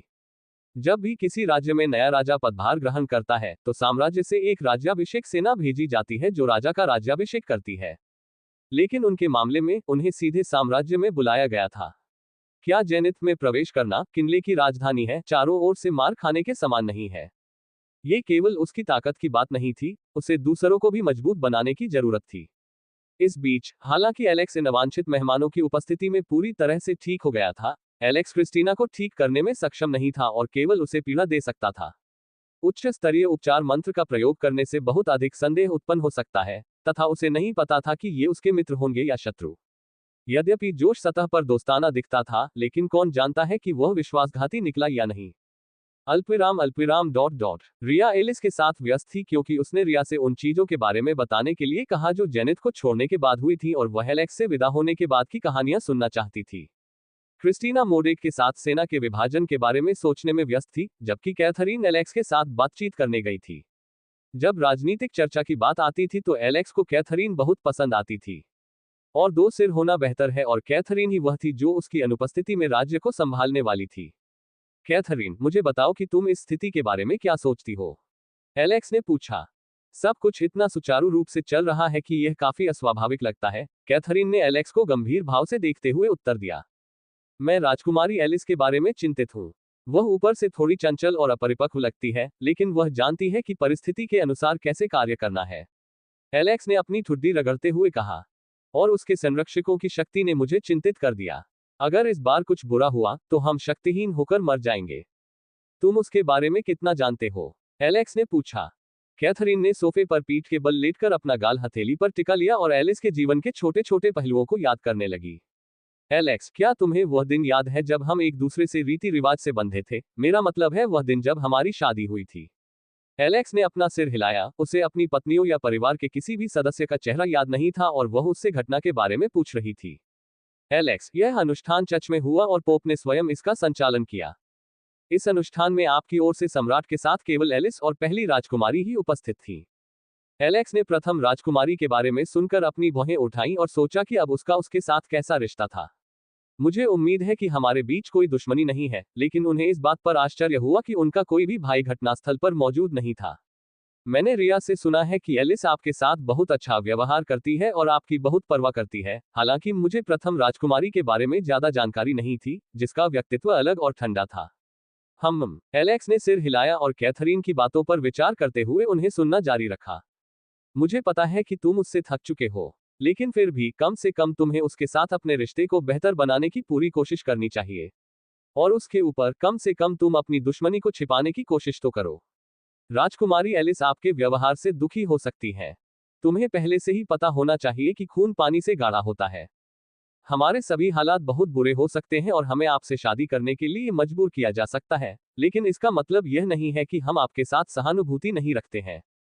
आपके विपरीत, हम सभी को अपने परिवारों से प्यार मिला है और कम से कम हमारे पास गिरने से पहले भरोसा करने के लिए कोई तो था। एक बेवकूफ होने के नाते समाज ने आपकी आलोचना की है और आपकी आलोचना की है, भले ही यह आपकी गलती नहीं थी। मुझे नहीं पता कि आपको वे बातें याद हैं या आप उन्हें चोट लगने के डर से दफनाने की कोशिश कर रहे हैं। जिस पीड़ा से आप गुजरे हैं, वह ऐसी चीज नहीं है जिसे कोई भी सहन कर सकता है। हालांकि हमें पहले आपको पति के रूप में स्वीकार करना मुश्किल लगता था, लेकिन इसका मतलब यह नहीं है कि हम आपसे नफरत करते हैं। भले ही आपको त्याग दिया गया हो, इसका मतलब यह नहीं है कि आपका कोई परिवार नहीं है। इसके अलावा, जिस कारण से आपको त्याग दिया गया था, उसका समाधान हो चुका है। तो मुझे लगता है कि आपको एलिस और अन्य लोगों के साथ सौहार्दपूर्ण संबंध बनाने का मौका लेना चाहिए। मैं आपको सक्रिय रूप से उन्हें खोजने के लिए नहीं कह रहा हूं, लेकिन कम से कम आपको उन लोगों के साथ अपने रिश्ते को सुधारने की कोशिश करनी चाहिए जो आपके लिए खोज रहे हैं। मैं जानता हूं कि आप ऐसी स्थिति में हैं जहां आप किसी पर भी भरोसा नहीं कर सकते हैं और कई भेड़िए पहले से ही आपका इस्तेमाल करने की ताक में बैठे हैं, लेकिन मैं जानता हूं कि आप इतने चतुर हैं कि भीड़ की खाल में छिपे भेड़िए को पहचान सकते हैं। एलेक्स ने कैथरीन की सलाह सुनी और ऐसा महसूस किया जैसे उसके दिल से एक भारी बोझ हट गया हो। वो उठ खड़ा हुआ और कैथरीन की ओर बढ़ा, उसे धीरे से गले लगाया और उसे चौंका दिया। धन्यवाद कैथरीन, आपके शब्द वाकई बहुत मायने रखते हैं। कैथरीन, जो छूटने की कोशिश कर रही थी, एलेक्स के गर्मजोशी भरे शब्द सुनकर रुक गई। मैं चीजों को सुझाने की कोशिश करूंगा। उससे पहले हमें इस सारी गड़बड़ी को संभालना शुरू कर देना चाहिए, एलेक्स ने आह भरते हुए कहा। पब फ्यूचर द्वारा विज्ञापन। हालांकि ऐसा नहीं लगता कि हम वाकई बहुत बुरी स्थिति में हैं। 3 राज्यों को एक में मिलाना उतना आसान नहीं है जितना लगता है। राइट और नेवन को पहले आसानी से एक बनाया जा सकता था, लेकिन इसके अतिरिक्त एमेडोन, जो अन्य 2 के विपरीत है, के लिए सशस्त्र बलों की आवश्यकता होती है। इसके अलावा युद्ध में संसाधनों के साथ साथ कर्मियों का भी भारी नुकसान हुआ है। आपकी नेवन साइड सबसे अच्छी स्थिति में है, एलेक्स बोला। कैथरीन ने एलेक्स के चेहरे पर नजर डालते हुए कहा, आपके सैनिकों का नुकसान बहुत कम था और मैंने सुना है कि आपने अकेले ही पूरे युद्ध क्षेत्र को तहस नहस कर दिया और तबाही मचा दी। इतने सारे लोगों को मारना उसके लिए भारी पड़ सकता था। कैथरीन जानती थी कि एलेक्स ऐसा व्यक्ति नहीं था जो बेवजह हत्या कर दे, लेकिन हालात ने उसे ऐसा करने पर मजबूर कर दिया। इसके अलावा वह जानती थी कि एलेक्स उसे जल्द से जल्द बचाना चाहता था और एलेक्स उसकी अनुपस्थिति से दुखी था, जिसने उसे थोड़ा छू लिया। कैथरीन के विचारों से अनजान एलेक्स ने सोचा कि वह उसकी सराहना करने की कोशिश कर रही है और उसने गर्व से अपनी नाक रगड़ी। तुम तो जानती ही हो कि तुम्हारे पति महान है। अगर तुम चाहो तो मैं रास्ते में एक पूरा पहाड़ भी हटा सकती हूँ और आसमान से तारे भी तोड़ सकती हूँ। ब्ला। कैथरीन ने नाक भान सिकोड़ी और एलेक्स के लिए उसके दिल में जो थोड़ा बहुत सम्मान जगा था, वह सब खत्म हो गया। यदि एलेक्स को पता होता कि कुछ दिनों में उससे मिले स्नेह अंकों की संख्या उसके सामान्य शब्दों के कारण कम हो गई है, तो वह खून की खांसी करता। अल्पविराम डॉट डॉट। एलेक्स असहज भाव से दरवाजे के सामने खड़ा था। आज बहुत गर्मी है ना? एलेक्स ने पूछा, लेकिन इधर उधर देखने पर उसने पाया कि उसके आसपास कोई नहीं है। वह एलिस के कमरे के सामने खड़ा था जहां वह रह रही थी, और इस समय उसके साथ रिया भी थी। एलेक्स को लगता था कि वह बिना किसी हिचकिचाहट के कई लोगों को मार सकता है, लेकिन जब किसी अजनबी व्यक्ति से बात करने की बात आती है, जो किसी तरह से उससे संबंधित है, तो उसे असहजता महसूस होने लगती है। शायद यह आघात था या मानसिक बोझ जो उसके बड़े रूप ने छोड़ा था, जिसे जन्म से ही नजरअंदाज किया गया था। एलेक्स दरवाजा खटखटाने ही वाला था कि उसे अंदर से खिलखिलाहट की आवाज सुनाई दी। यद्यपि एलेक्स जानता था कि उसे उन्हें कुछ गोपनीयता देनी चाहिए, लेकिन एलेक्स का दिल शांत होकर झांकने में सक्षम नहीं था। ये सब प्रतिद्वंद्वी को जानने और उपयोगी जानकारी हासिल करने के लिए है। एलेक्स ने खुद को समझाने की कोशिश करते हुए बुदबुदाया और अपने दिल से अपराध बोध को दूर भगाया। एलेक्स ने अपने कान दीवार पर लगाए और अपनी श्रवण शक्ति बढ़ाने के लिए अपनी बुद्धि को केंद्रित किया और जल्द ही वह अंदर की बातचीत सुनने में सक्षम हो गया। बड़ी बहन रिया, सच कहती हो क्या मेरा भाई तुम्हें धमकाता है, तुम्हें नौकरानी समझता है और तुम्हारे साथ बुरा व्यवहार करता है? नहीं, तुम्हारा बड़ा भाई मुझ पर बहुत मेहरबान है। वह मेरा बहुत ख्याल रखता है। मेरे भगवान किसी को भी मुझे नीची नजर से देखने की इजाजत नहीं देते और जो कोई मुझे नीची नजर से देखता है, उसके खिलाफ वे सख्त कार्रवाई करते हैं। बड़ी बहन, तुम अभी भी उससे माय लॉर्ड क्यों कह रही हो? क्या वह पहले से ही तुम्हारा पति नहीं है? बस उसे हब्बी कहो या हो सके तो उसे हनी कहो। रिया थोड़ा शर्मा गई और उसका चेहरा टमाटर की तरह लाल हो गया और उसकी प्रतिक्रिया देखकर एलिस थोड़ा हंस पड़ी। एलेक्स नामक चोर ने अपनी बहन की बातें सुनी और अंगूठा दिखाया। मेरी बहन एक अच्छी लड़की लगती है। मुझे भविष्य में उसे पुरस्कृत करना चाहिए। मैंने उस पर अनावश्यक रूप से संदेह किया। यहां तक कि मेरे भगवान ने भी मुझे सम्मानसूचक शब्द छोड़ने के लिए कहा था, लेकिन मैं ऐसा नहीं कर सकी। सालों पहले से ही उन्हें भगवान कहना मेरी आदत बन गई थी। रिया ने जवाब दिया। बड़ी बहन रिया, तुम एक भोली लड़की की तरह क्यों व्यवहार कर रही हो? तुम्हें थोड़ा ठंडा व्यवहार दिखाना चाहिए और बड़े भाई को तुम्हारे पीछे भागने देना चाहिए। शुरुआती दिनों से ही तुम उसके पीछे भागते रहे हो और उसकी देखभाल करते रहे हो। अब उसे ही तुम्हारे पीछे भागना चाहिए। बस कुछ दिनों के लिए मुझसे दूर रहने और दूरी बनाने की कोशिश करो, तुम देखोगे कि यह कितना प्रभावी है। पुरुष हमेशा ऐसे ही होते हैं। अगर तुम आसानी से उनके चंगुल में फंस जाओगी, तो वे तुमसे उब जाएंगे। एलिस ने रिया को सलाह दी। अरे, वह मेरी बहन नहीं है। तुम्हारी हिम्मत कैसे हुई मेरी प्यारी रिया को ऐसा घटिया विचार देने की? तुम मेरी रिया को कलंकित कर रहे हो। एलेक्स ने मन ही मन गुस्से से कहा। ये लड़की सिर्फ 17 साल की है और उसे अभी तक प्यार भी नहीं हुआ है और वह मेरी रिया को गुमराह करने की कोशिश कर रही है। रिया, उसकी बात मत सुनो। तुम्हारा पति सबसे अच्छा है। लेकिन क्या होगा अगर मेरे भगवान नाराज हो गए और मुझे सचमुच अनदेखा करना शुरू कर दिया? रिया ने चिंतित स्वर में कहा। एलिस ने एक पल के लिए रिया के शब्दों के बारे में सोचा। इस मामले में केवल एक ही विकल्प है। एलिस की ओर आशा भरी निगाहों से देखते हुए रिया की आंखें चमक उठी। तो फिर आपको सक्रिय होना चाहिए और भाई को अपने कब्जे में लेना चाहिए और उसके साथ चावल पकाने की कोशिश करनी चाहिए। एक बार चावल पक जाए, उसके बाद बड़ा भाई क्या कर सकता है? एलिस की बातें सुनकर रिया एक पल के लिए चौंक गई और उसका चेहरा इतना लाल हो गया कि ऐसा लगा जैसे उसे बुखार हो गया हो।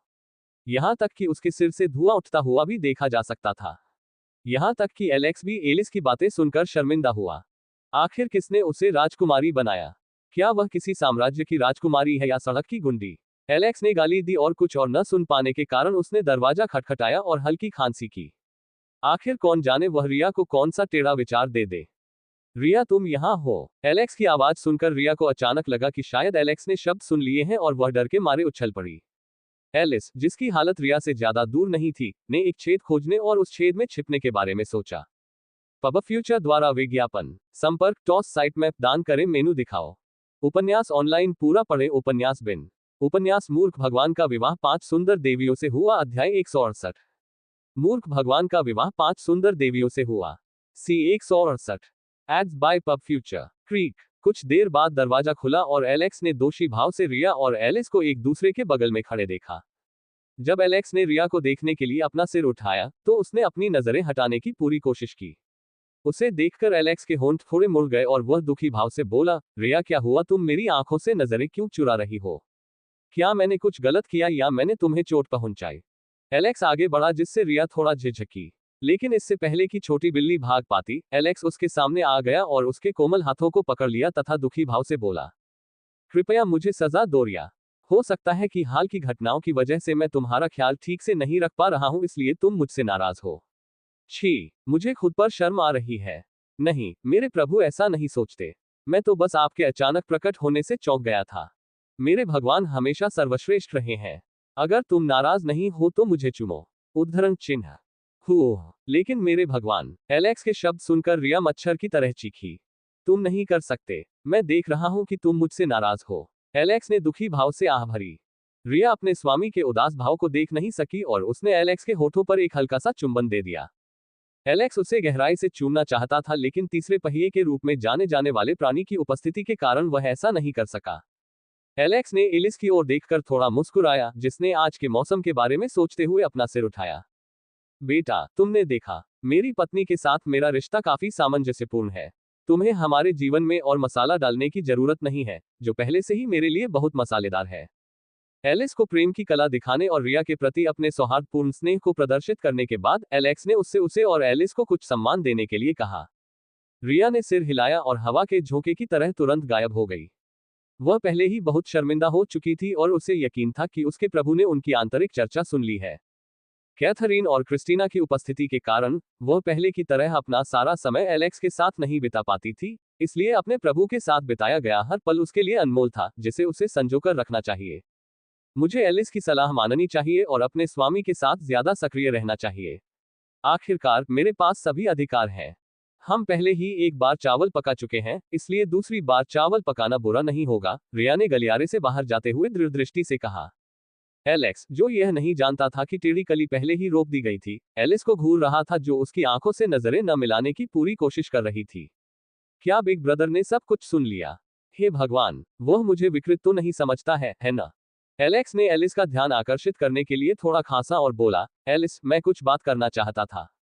हाँ, बड़े भाई। एलिस ने एक आज्ञाकारी बच्चे की तरह अपना सिर उठाया। पब फ्यूचर द्वारा विज्ञापन। एलिस, क्या तुम सम्राट की अनुमति से यहाँ आए हो या चुपके से? आप मेरी स्थिति के बारे में बहुत अच्छी तरह से जानते हैं। नहीं, बड़े भाई, मैं चुपके से अंदर नहीं आया। आप देख सकते हैं कि मैं अपने गार्ड के साथ आया हूं और मेरे आने से आपको कोई परेशानी नहीं होगी। बल्कि जो कोई परेशानी पैदा करता है, वह मेरे कारण परेशानी में पड़ेगा। एलेक्स जानता था कि यह लड़की चुपके से अंदर नहीं आई है। वह बस उसे विषय में शामिल करना चाहता था। एलिस ने एलेक्स की जिज्ञासु निगाहों को देखा और कहा, बड़े भाई, मैंने अभी अभी यहाँ चल रही चीजों के बारे में सुना है।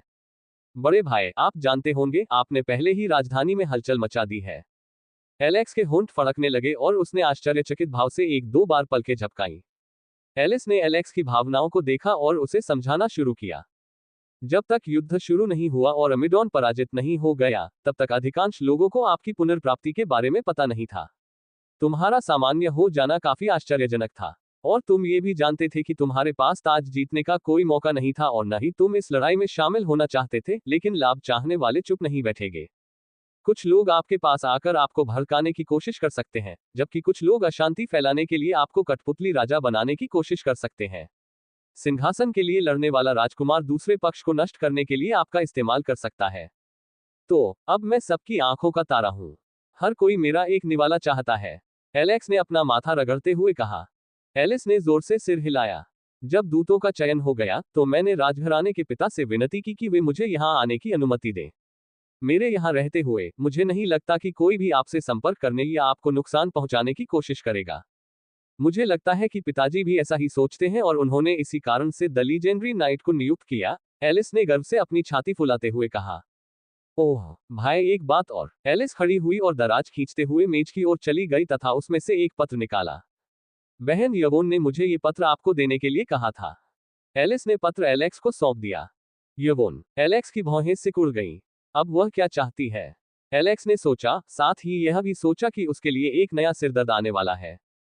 यह असली है या नकली? यह असली है। एलिस ने मुंह बनाया और अपना गाल फुला लिया। और सिस्टर यवोन को किनले की अनौपचारिक राजकुमारी कहे जाने के बाद उनकी मुहर की नकल करने की हिम्मत रखने वाला कोई नहीं है। एलेक्स ने आश्चर्यचकित भाव से कहा, मैंने नहीं सोचा था कि तुम दोनों इतने करीब हो कि वह तुम्हें पत्र भेजेगी। हम करीब क्यों नहीं होंगे? आखिर वह मेरी भाभी है। और तुम्हारे अलावा किसी भी राजकुमार की असली शादी नहीं हुई थी। उन सभी की सगाई हुई है। वे शादी कैसे कर सकते हैं? मेरे जैसे बलि के बकरे नहीं हैं। वह बुदबुदाया। एलेक्स ने लिफाफा फाड़ा और पत्र पढ़ना शुरू कर दिया। बड़े भाई अब गंभीरता से इसे पढ़ने जा रहे हैं, एलिस ने असंतुष्ट भाव से कहा, लेकिन एलेक्स ने उसकी बात अनसुनी कर दी और अपने सामने रखी चीज पर ध्यान केंद्रित किया। एलेक्स के हाव भाव में कोई परिवर्तन नहीं हुआ, लेकिन अंदर से वह उस सामग्री से स्तब्ध था। एलेक्स ने सुना था कि यवोन का स्वभाव इतना खराब है कि रिया उसे पसंद नहीं करती, लेकिन इसके बाद भी उसने उसके पक्ष में काम किया। हालांकि अंत में उसने लिखा था कि यह सब उसकी बहन की सुरक्षा के लिए था, जिससे उसे हंसी आ गई। अरे एलिस, तुम कब वापस जा रही हो? क्या बिग ब्रदर मुझे यहाँ नहीं चाहते? ऐसी बात नहीं है। मुझे खुशी है कि तुम यहाँ आए और मैं सिर्फ ये जानना चाहता था कि तुम यहाँ कितने समय तक रह सकते हो। एलिस के चेहरे पर चमक आ गई और उसने कहा, जब आप जेनिथ जाएंगे तो मैं भी आपके साथ चलूंगी। अच्छा ऐसा है। Ads by pub future. संपर्क टॉस साइट मैप दान करें मेनू दिखाओ। उपन्यास ऑनलाइन पूरा पढ़े। उपन्यास बिन। उपन्यास मूर्ख भगवान का विवाह 5 सुंदर देवियों से हुआ। अध्याय 169। मूर्ख भगवान का विवाह 5 सुंदर देवियों से हुआ। सी 169। पब फ्यूचर द्वारा विज्ञापन। अध्याय 169। वापस जाना। एलिस से बातचीत करने के बाद एलेक्स प्रसन्न भाव से कमरे से बाहर चला गया। यवोन का पत्र उसके लिए ईश्वर द्वारा दिया गया उपहार कहा जा सकता है। एलिस की मदद से यहां आने से पहले यवोन ने एलेक्स के गार्ड में 3 ट्रांसेंडेंट रैंक के शूरवीरों को घुसा दिया था, जो एलेक्स के आदेश का पालन करेंगे और फिलहाल उसके साथ रहेंगे। लेकिन अगर कोई ध्यान से देखे तो वह देख सकता है कि 3 शूरवीर उसकी पत्नियों की रक्षा के लिए रक्षक के रूप में काम कर रहे हैं, जिससे वह असुरक्षित हो जाता है। वह लड़की मेरे लिए एक और भेजने की हिम्मत नहीं जुटा पा रही है। और यवोन ने सावधानी पूर्वक कुछ चीजों की सूची बना रखी थी जिनका राजधानी आने पर उन्हें ध्यान रखना था। ऐसे कई लोग होंगे जो अपना गौरव दिखाने के लिए उसे रौंदने की ताक में होंगे, लेकिन उससे भी बढ़कर वे उसकी गतिविधियों पर सावधानीपूर्वक नजर रख रहे हैं। और उसने ये भी कहा कि जब वह राजधानी पहुंचे तो उससे संपर्क करे। हालांकि पत्र का उत्तरार्ध एथेना की चिंता से भरा था। एलेक्स को पता चला कि एथेना यहां आना चाहती थी, लेकिन यवोन ने उसे रोक दिया और वह तभी शांत हुई जब उसे बताया गया कि एलेक्स 1 महीने में जेनिथ का दौरा करने आएगा। एलेक्स ने पत्र को कसकर पकड़ लिया और उग्र निगाहों से बोला, मेरा इंतजार करो, मैं जल्द ही तुम्हारे लिए आ रहा हूं। Dot dot dot dot dot. Alex कुछ समय से एमिडॉन में रह रहा था और उसने लगभग सारी गड़बड़ियां सुलझा ली थी। ढेर सारे दस्तावेजों को देखने के बाद वह लगभग पागल हो गया था। सौभाग्य से क्रिस्टीना उसके साथ थी, जिसने उसका बोझ हल्का कर दिया। एलेक्स किसी भी तरह से प्रयोगात्मक कक्ष ढूंढने में सफल रहा जिसका उपयोग ताकत बढ़ाने के लिए किया गया था। हालांकि वहां कुछ खास नहीं बचा है। हो सकता है कि लईमस शोधकर्ता को अपने साथ ले गया हो। उन्होंने दूत को भी ये बातें बताईं, हालांकि वह जानते थे कि उनकी नज़र में इससे कोई खास फर्क नहीं पड़ता, बल्कि अगर यह बात उच्च पदस्थ अन्य लोगों को बता दी गई तो वे इस तरीके को अपनाकर अपनी स्थिति मजबूत कर लेंगे। लेकिन उन्हें स्थिति को और खराब करने के लिए कोई कारण या वजह तो बतानी ही थी। एलेक्स ने अमेडॉन का प्रशासन अपने सबसे वफादार और निष्ठावान दास को सौंपने का निर्णय लिया, जिससे कई लोग आश्चर्यचकित हुए, लेकिन एलेक्स ने उनसे उस पर विश्वास करने को कहा। अब अमेडॉन छोड़कर घर लौटने का समय आ गया है।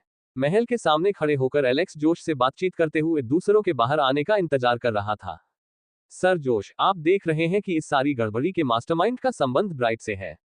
एलेक्स की बातें सुनकर जोश ने भौहें सिकुड़ी और पूछा, क्या तुम इस बात पर निश्चित हो? एलेक्स ने सिर हिलाया और बोला, चूंकि एमेडॉन ने अपना कर्ज चुका दिया है, तो क्या हमें ब्राइट की भी तलाश नहीं करनी चाहिए? पब फ्यूचर द्वारा विज्ञापन। एलेक्स की बातें सुनकर जोश के होंठ अनियंत्रित रूप से फड़कने लगे और उसे आश्चर्य हुआ कि क्या एलेक्स इस प्रक्रिया में ब्राइट को निगलना चाहता था। क्या अभी के लिए एमेडॉन जैसा बड़ा टुकड़ा लेना पर्याप्त नहीं है? राजा एलेक्स, मैं आपकी बात समझ गया, लेकिन उन पर हमला करने और उनकी सीमाओं में अतिक्रमण करने से आप मुसीबत में पड़ जाएंगे और आपको आक्रामक माना जाएगा। साम्राज्य हमेशा संघर्ष का लाभ उठाता है और सर्वोत्तम परिदृश्यों को देखता है। यदि युद्ध शुरू करने वाले हमलावर के पास कोई अच्छा कारण था और उसने साम्राज्य को लाभ पहुंचाने का प्रस्ताव दिया था, तो कोई कार्रवाई नहीं होनी चाहिए, लेकिन यदि हमलावर साम्राज्य के हितों को नुकसान पहुंचाता है, तो उसके अधिकार को रद्द किए जाने की संभावना है। चूंकि आप राजकुमारी के काफी करीब हैं, इसलिए मैं आपको ये बता रहा हूं।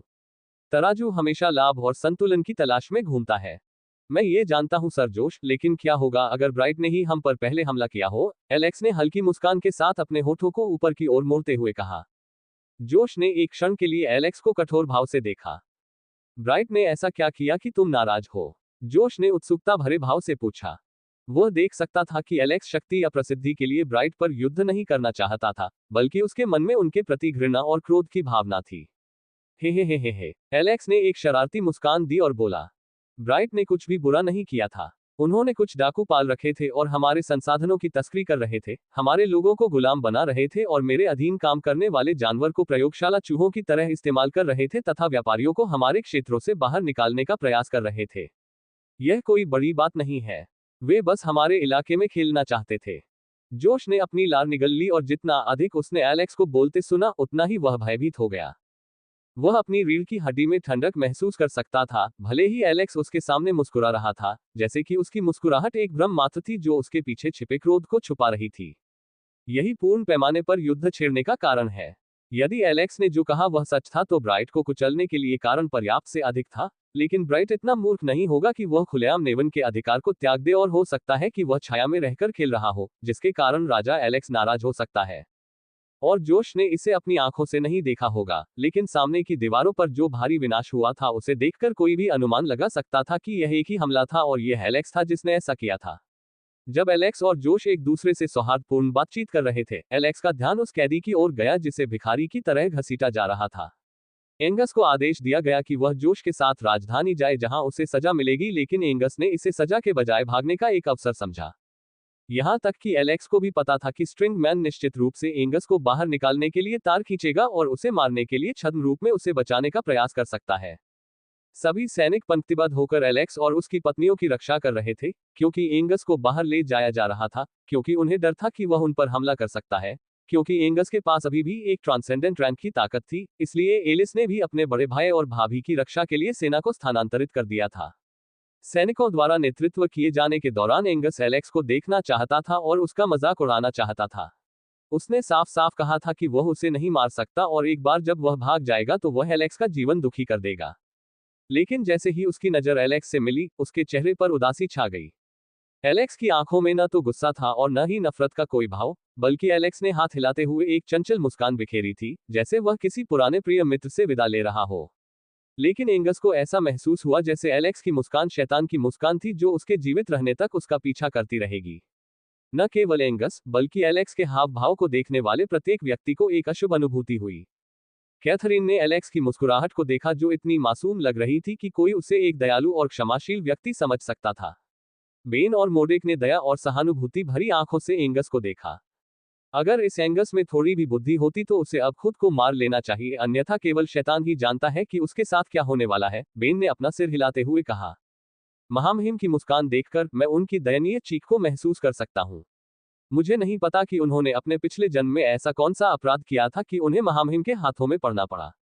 आइए हम उस व्यक्ति के लिए अपनी अंतिम प्रार्थना करें जिसका साहस जब तक रहा, सार्थक रहा। मोर्देक ने दयनीय भाव से कहा। अपने अगले जीवन की शांति के लिए आमीन, आमीन। पब फ्यूचर द्वारा विज्ञापन। संपर्क टॉस साइट मैप दान करें मेनू दिखाओ। उपन्यास ऑनलाइन पूरा पढ़े। उपन्यास बिन। उपन्यास मूर्ख भगवान का विवाह 5 सुंदर देवियों से हुआ। अध्याय 170। मूर्ख भगवान का विवाह 5 सुंदर देवियों से हुआ। C 170। Ads by pub future. Angus अपने भविष्य के बारे में सोचते हुए जोश के साथ राजधानी की ओर चल पड़ा, जबकि उसका दिमाग विभिन्न स्थितियों के बारे में सोचते हुए पूरी गति से दौड़ रहा था। एंगस को जाते देख एलेक्स ने उपहास किया। यदि आप इस पर विचार करेंगे तो आप गलत हैं। जब एलेक्स ने राक्षसी शक्ति का प्रयोग किया तो उसने एंगस पर बहुत सारे श्राप डाले, जिससे उसे भयानक दुष्स्वप्न आए। इसके अलावा उसने उस पर काले जादू का प्रयोग किया, जो वूडू गुड़ियों की तरह मीलों दूर से भी नुकसान पहुंचा सकता है। जिस क्षण एलेक्स प्रकट हुआ, वो शुरू से ही उसकी पकड़ में था। इसके अलावा एलेक्स ने उस पर जादू किया है, जिससे उसका स्थान पता चल सकता है और एलेक्स को उस व्यक्ति के बारे में भी संकेत मिल सकता है जो इस सब में शामिल है।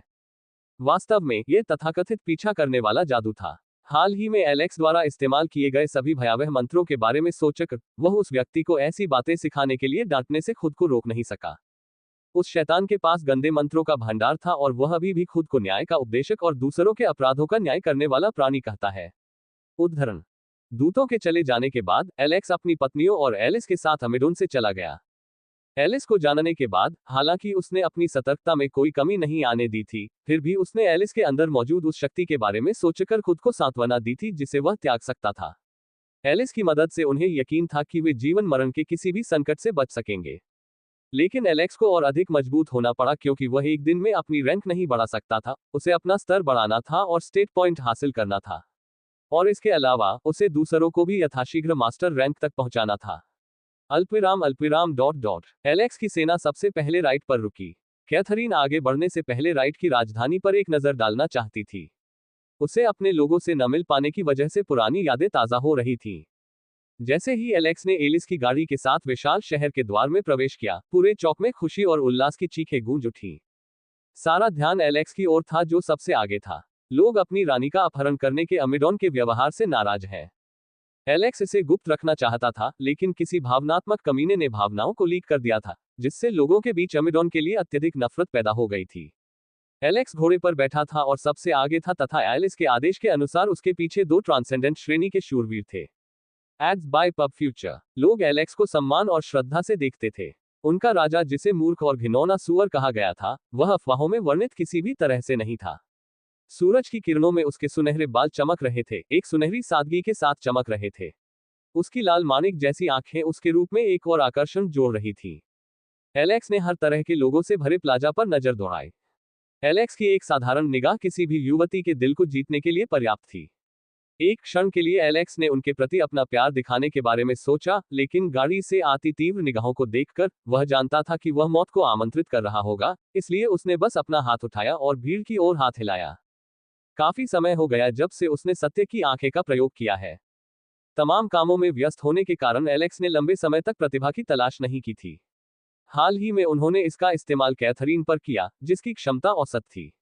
उन्हें यह जानकारी सुनकर आश्चर्य नहीं हुआ, क्योंकि उन्हें पता था कि कैथरीन अपने प्रतिद्वंद्वी को पछाड़ने के लिए अपने दिमाग का इस्तेमाल करने वाली महिला है। दूसरी ओर, वह एलिस को देखकर आश्चर्यचकित था, जिसमें उच्च स्तर की क्षमता थी और वह पहले से ही शिष्य रैंक के शीर्ष पर थी, हालांकि उसके पास किसी विशेष प्रकार की प्रतिभा नहीं थी। एलेक्स ने अपना सिर उठाया और उसकी निगाह पूरे प्लाजा पर लग गई। उसकी आंखें हरे रंग की चमक से चमक उठी, क्योंकि उसने सत्य की आंखें सक्रिय कर ली थीं। एलेक्स ने आसपास के इलाके की छानबीन की और उसे कुछ भी दिलचस्प नहीं मिला। हालांकि अभी भी वहां औसत क्षमता वाले कुछ लोग थे जिन्हें वह सेना में भर्ती कर सकता था। फिर भी एलेक्स ने पाया कि यहाँ के लोग नेवन से कहीं बेहतर हैं। एलेक्स 100 लोगों में से कम क्षमता वाले 20-30 लोगों को ढूंढ सकता है, जबकि नेवन 100 में से केवल 2-8 लोगों को ही ढूंढ सकता है। शायद ऐसा नेवान में कम आबादी के कारण हुआ था, और साथ ही कई लोग इस आपदा को सहन करने में असमर्थ होकर नेवान छोड़ गए थे। जैसे ही एलेक्स की नजर भीड़ में घूम रही थी, उसकी नजर एक व्यक्ति पर पड़ी। उसकी आंख की पुतली चौड़ी हो गई और लगभग बाहर निकल आई। एलेक्स को लगा कि यह कोई सपना हो सकता है, और उसकी आंखों से आंसू बहने लगे। नाम लैन, रैंक कोई नहीं, वर्ग कोई नहीं, संभाव्यता उच्च, प्रतिभा जादू, अच्छी याददाश्त। हे भगवान, मैं इस पर विश्वास नहीं कर सकता। आखिरकार कोई ऐसा व्यक्ति मिला जिसमें जादूगर बनने की प्रतिभा थी। नहीं, वह जादूगर बन सकता है। अत्यधिक प्रतिभाशाली जादूगरों को मैगस के नाम से जाना जाता था। कोई भी व्यक्ति जो जादू कर सकता है और जादू का उपयोग कर सकता है, उसे जादूगर के रूप में जाना जाता है, लेकिन एक जादूगर को मैगस तभी कहा जा सकता है जब वह टियर 5 से ऊपर का जादू कर सकता है। मैं नहीं सोच सकता कि इससे बेहतर कोई समय हो सकता है। पहले मैं राइट में रुकने को लेकर संशय में था और सीधे नेवन की ओर भागा, लेकिन कैथरीन के आदेश के कारण। मेरा मतलब है कि अनुरोध के कारण मुझे रास्ता बदल कर जाना पड़ा। एलेक्स इस अवसर को खोना नहीं चाहता था, इसलिए उसने मुकाबला रोक दिया और सीधे घोड़े से उतरकर लड़के की ओर चला गया। एलेक्स के अचानक व्यवहार से पीछे खड़ा शूरवीर चौंक गया और नीचे कूदकर उसके पीछे चला गया। गाड़ी के अंदर एलेक्स को देखकर सभी लोग आश्चर्यचकित रह गए। क्या हुआ? कैथरीन ने भौहें सिकोड़ते हुए पूछा, क्योंकि उसे डर था कि लोगों में से किसी ने कुछ गलत किया होगा। उसने अपना सिर बाहर निकाला और मोडेक से पूछा, जो एलेक्स के आदेशानुसार गाड़ी की रखवाली कर रहा था। मुझे लगता है कि वह किसी का अपहरण करने जा रहा है। क्षमा करें, मेरा मतलब है कि वह कुछ प्रतिभाओं की तलाश करने जा रहा है, मोडेक ने शर्मिंदा भाव से कहा, क्योंकि वह भूल गया था कि रानी एलेक्स के स्वभाव को नहीं जानती होगी। चिंता मत करो महारानी, यह उसका रोज का काम है। Ads by pub future. संपर्क टॉस साइट मैप दान करें।